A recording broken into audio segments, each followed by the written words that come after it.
ರಾಜ್ಯೋತ್ಸವದ 70ನೇ ವರ್ಷದ ನಿಮ್ಮೆಲ್ಲರೂ ಕೂಡ ಶುಭಾಶಯಗಳು. ನಾಡಿನ ಜನತೆಗೆ ಕನ್ನಡವನ್ನು ಉಳಿಸಲಿಕ್ಕೆ ನಮ್ಮ ನಾಡು ನಾವೆಲ್ಲ ಬಹಳ ಹೆಮ್ಮೆ. ನಮಗೆ ನಮ್ಮ ನಾಡಿನಲ್ಲಿ ಕನ್ನಡ ಬಾವುಟ ಇದೆ, ರಾಜ್ಯಕ್ಕೆ ಕನ್ನಡ ಗೀತೆ ಇದೆ, ಎಲ್ಲ ಬಹುಶಃ ಕನ್ನಡ ತಾಯಿ ಭುವನೇಶ್ವರಿಯ ವಿಗ್ರಹ ಕೂಡ ನಾವು ಸ್ಥಾಪನೆ ಮಾಡಿದ್ದೇವೆ. ಪ್ರತಿ ಕಟ್ಟಡಗಳಲ್ಲೂ ಕೂಡ 60% ಸೈಜ್ ಇರುವಂತಹ ಮಿನಿಮಮ್ ಕನ್ನಡದ ಫಲಕವನ್ನು ಹಾಕಬೇಕು ಅಂತೇಳಿ ಆದೇಶ ಕೊಟ್ಟಿದ್ದೇವೆ. ಮುಂದಿನ ದಿನದಲ್ಲೂ ಕೂಡ ಇನ್ನು ಅನೇಕ ಆದೇಶಗಳು ಬರ್ತದೆ. ಜನ ಕೂಡ ಎಲ್ಲರೂ ಕೂಡ ಇವತ್ತು ಸಹಕಾರ ಕೊಡ್ತಾ ಇದ್ದಾರೆ. ಬಂದವರೆಲ್ಲ ಕನ್ನಡ ಕಂಪಲ್ಸರಿ ಕಲಿಯಲೇಬೇಕು, ಕನ್ನಡನ ಮಾತಾಡಲೇಬೇಕು. ಈ ನಾಡಿನಲ್ಲಿ ಬಂದಿರೋರು, ಈ ನಾಡಿನಲ್ಲಿ ಬದುಕ್ತಾ ಇರೋರೆಲ್ಲ ಕೂಡ ಇವತ್ತು ಎಲ್ಲ ರೀತಿ ಸಹಕಾರವನ್ನು ಕನ್ನಡಕ್ಕೋಸ್ಕರ ಕೊಡಬೇಕು ಅಂತೇಳಿ ನಾನು ಎಲ್ಲ ಸಾರ್ವಜನಿಕರು ಕೂಡ ಮನವಿ ಮಾಡ್ತೀನಿ.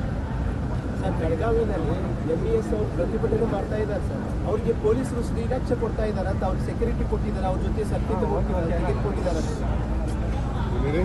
ಬೆಳಗಾವಿಯಲ್ಲಿ MBS ನವರು ಪ್ರತಿಭಟನೆ ಸರ್, ಅವ್ರ ಜೊತೆ ಪೊಲೀಸ್ನವರು ಸೆಲ್ಫಿ ತಗೋತಾರೆ, ಅವ್ರ ಪ್ರತಿಭಟನೆಗೆ ರಕ್ಷಣೆ ಕೊಡ್ತಾರೆ. ನನಗೆ ಇನ್ನೂ ಮಾಹಿತಿ ಇಲ್ಲ. ಹೋಮ್ ಮಿನಿಸ್ಟರ್ಗೆ ಹೆಚ್ಚಿಗೆ ಮಾಹಿತಿ ಇರ್ತದೆ, ಅದಕ್ಕೆ ನೋಡ್ತಾರೆ. MBS ಕರ್ನಾಟಕದಲ್ಲೂ ಕೂಡ ಒಂದು ಪಕ್ಷ ಆಗಿ ಒಂದು ಗುಂಪಾಗಿ ಕೆಲಸ ಮಾಡ್ತಾರೆ. ಅವರು ಕನ್ನಡಿಗರೇ. MBS ಇದ್ರು ಕೂಡ ಕನ್ನಡಿಗರೇ. ಕನ್ನಡದಲ್ಲೇ ಕರ್ನಾಟಕ ವಿಧಾನಸಭೆಯಲ್ಲಿ ಅವರು ಕೂಡ ಪ್ರವೇಶ ಮಾಡಿದ್ದಾರೆ. ಅವ್ರನ್ನ ಪರಿವರ್ತನೆ ಮಾಡೋಂಥ ಕೆಲಸ ನಾವು ಮಾಡೋಣ. ಪರಿವರ್ತನೆ ಮಾಡೋಂಥ ಕೆಲಸ ಮಾಡೋಣ. ಕನ್ನಡದಲ್ಲಿ ಇರಬೇಕು, ಕರ್ನಾಟಕದಲ್ಲಿ ಇರಬೇಕು ಅಂದರೆ ನೀವು ಕನ್ನಡಿಗರಾಗಿರಬೇಕು. ಸರ್, ನವೆಂಬರ್ ಸ್ಟಾರ್ಟ್ ಆಯ್ತು ಸರ್. ನವೆಂಬರ್ ಕ್ರಾಂತಿ ಅಂತ ಏನೋ ಚರ್ಚೆಗಳು ನಡೀತಿತ್ತು ರಾಜಕಾರಣದಲ್ಲಿ. ನೀವು ದಣಿ ತಗೊಳ್ಳೋದು ಬೇಡ, ಯಾವ ಲೀಡರ್ಗಳು ದಣಿ ತಗೊಳ್ಳೋದು ಬೇಡ. ನಾನು ಮುಖ್ಯಮಂತ್ರಿಗಳು ಏನು ಮಾತಾಡಿದ್ವಿ ಅದು ಮಾತ್ರ ಮಾತು. ಅದು ಬಿಟ್ಟರೆ ಯಾರ ಮಾತಿಗೂ ಕಿಮ್ಮತ್ತು ಇರಲಿಲ್ಲ. ಒಮ್ಮತದಲ್ಲಿ ಇದ್ದೀರಾ ಸರ್? ಪಕ್ಷದ ಒಮ್ಮತ ಏನು? ಒಮ್ಮತದಲ್ಲಿರೋದಕ್ಕೆ ಈ ರಾಜ್ಯದಲ್ಲಿ 135 ಬಂದು 36 ಆಗಿ 339 ಆಗಿ 141 ತಪ್ಪಿದ್ರು. ಸರಿ, ಮನೆ ಮುಂದೆ ಕಸ ಹಾಕ್ತಿದ್ರೆ ಸಿಟಿಜನ್ ಆಕ್ರೋಶ ಆಗ್ತಿದ್ದಾರೆ ಸರ್. ಮನೆ ಮುಂದೆ ಕಸ ಯಾಕೆ ಹಾಕ್ತಾ ಇದೀವಿ? ಅವ್ರನ್ನೆಲ್ಲ ವಾಚ್ ಮಾಡ್ತಾ ಇದೀವಿ. ನಿನ್ನೂ ವಾಚ್ ಮಾಡ್ತಾ ಇದೀವಿ. ನೀನು ಕೂಡ ಕಸನ ಎಲ್ಲ ಬಿಸಾಕ್ಬಿಟ್ಟು ಹೋದ್ರೆ ಎಲ್ಲ ಕ್ಯಾಮ್ರಾ ಕೂಡ ಹಾಕಿದ್ದೀವಿ. ಫೈನ್ ಹಾಕ್ತಾ ಇದೀವಿ. ನಿಮ್ಮ ಮನೆ ಮುಂದೆನೇ ತಂದು ವಾಪಸ್ ಕಸ ಹಾಕಿ ನಿಮ್ಮ ಕೈಲಿ ಫೈನ್ ವಸೂಲು ಮಾಡ್ತಾ ಇದೀವಿ. ಲಕ್ಷಾಂತರ ರೂಪಾಯಿ ಫೈನ್ ಮಾಡಿದ್ವಿ. ಕ್ಲೀನಾಗಿ ಇಡಬೇಕು. ಸೊ ಎಲ್ಲರೂ ಕೂಡ ಅದಕ್ಕೆ ನಾವು ನಿಮ್ಮೆಲ್ಲರೂ ಕೂಡ ಸಾರ್ವಜನಿಕರಿಗೆ ವಿಡಿಯೋ ಹಾಕಿ ಫೋಟೋ ಹಾಕ್ಬಿಟ್ಟು ಮಾಡಿ ಬಂದು ಕ್ಲೀನ್ ಮಾಡ್ತೀವಿ ಅಂತ ಹೇಳ್ತೇವೆ. ಲಾರಿ ಬರಲ್ಲ, ಆಟೋ ಬರಲ್ಲ ಅಂತ ಸರ್. ಯಾರು ಎಲ್ಲ ಬರ್ತದೆ, ಇಟ್ಕೊಂಡಿರಿ, ಫೋನ್ ಮಾಡಿ, ನಂಬರ್ ಕೊಡ್ತೀವಿ. ಸ್ವಲ್ಪ ಆದಷ್ಟು ಜನರು ಸಹಕಾರ ಕೊಡಬೇಕು. ಕೊಟ್ಟಾಗ ಮಾತ್ರ ಸಾಧ್ಯ. ಆಮೇಲೆ ಅಶೋಕ್ ಏನೋ ಧರಣಿ ಮಾಡ್ತೀನಿ ಅಂತ ಹೇಳಿದ್ದಾರೆ. ನಾನು ಹೇಳ್ತಾ ಇದ್ದೀನಿ, ಅಶೋಕ್ ಏನು ಧರಣಿ ಅವಶ್ಯಕತೆ ಇಲ್ಲ. ನಿಮ್ಮ ನೇತೃತ್ವದಲ್ಲೇ ಒಂದು ಸಮಿತಿ ಮಾಡಿಬಿಡ್ತೀನಿ. ನೀವು ಅಶೋಕ್ ತಾಳ್ನು ಬೇರೆ ಯಾರು ಮೆಂಬರ್ಗಳು ಹೇಳಿ, ನೀವು ಹೇಳಿದವ್ರನ್ನೇ ಬೇಕಾದ್ರೆ ಒಂದು ಸಮಿತಿ ಮಾಡ್ತೀನಿ. ನೀವೇ ಅದನ್ನ ಪ್ಲಾನು ಗೀನು ಎಲ್ಲ ನೋಡಿ ಎಲ್ಲಿ ಹಾಕಬೇಕು, ಎಲ್ಲಿ ಔಟ್ಸೈಡ್ ಮಾಡಬೇಕು ಅಂತ ನಿನ್ನೆ ರಾತ್ರಿ ನಾನು ಒಬ್ಬನೇ ಹೋಗಿ ಲಾಲ್ಬಾಗ್ ಪಕ್ಕ ಎಲ್ಲಿ ಇದು ಗೇಟ್ ಓಪನ್ ಮಾಡ್ಬೋದು, ಎಲ್ಲೆಲ್ಲಿ ಬೇರೆ ಆಪ್ಷನ್ಸ್ ಇದೆ ಅನ್ನೋದೆಲ್ಲ ನೋಡ್ಕೊಂಡು ಬಂದಿದ್ದೆ. ಏನು ಆತಂಕ ಏನು ಪಡಬೇಕಾದಿಲ್ಲ. ಅಶೋಕ್ ನೇತೃತ್ವದಲ್ಲೇ ಬೇಕಾದ್ರೆ ಸರ್ಕಾರದ ಒಂದು ಕಮಿಟಿನ ರಚನೆ ಮಾಡಕ್ಕೆ ನಾನು ತಯಾರಿದ್ದೀನಿ.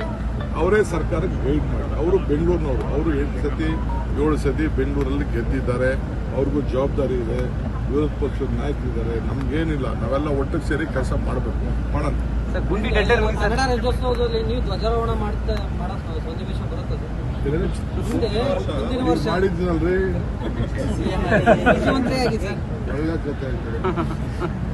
Rajyotsava, I wish all the Kannadigas and the entire state to be very happy. And it's a very great occasion. Our language, our culture, as well as history. Kannada and Karnataka observe every second, every caste, every creed. So it's a great moment. More than 2,000 years of history of Kannada is there. I think 60% of compulsory all of Kannada. We have a Kannada anthem, we have a Kannada flag, is great, and Sai Purishwari is also there in Vidhan Sabha. So this is a great occasion for all of us. Sir, will the Patur deadline be extended, sir? No, Patur will be continuing. Wherever Patuls are there, we are going to be filling it. Vidhan Sabha. So what is the status of Tamil? We have gone for a tender.